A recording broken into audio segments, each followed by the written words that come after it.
Hi, I recently watched Action Point, a new comparatively, comedy from the Jackass stable.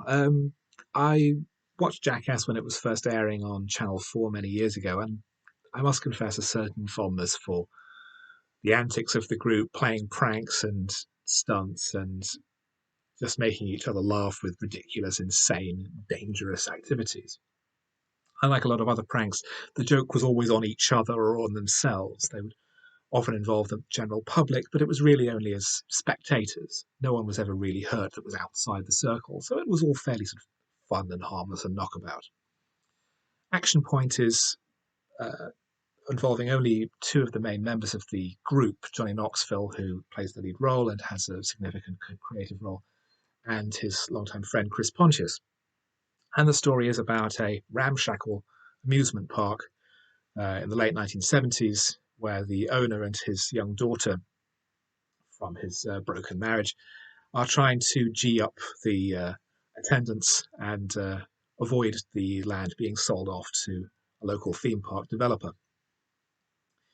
Although the film is fairly formulaic and is a slobs versus snobs style storyline, there is some charm in the central premise. There is always entertainment to be had in watching one of these sorts of films because Knoxville is doing all his own stunts, all the things of going down water slides and throwing people into rivers and going off um, uh, downhill runs, all of them done without stunt doubles and all ridiculously dangerous. In fact, Knoxville was very seriously injured multiple times during the course of the production, to the point where he smashed his face so badly that when he later blew his nose to clear blood out of his sinuses, his eye popped out, and he was told that he couldn't either sneeze or blow his nose for the next 6 weeks.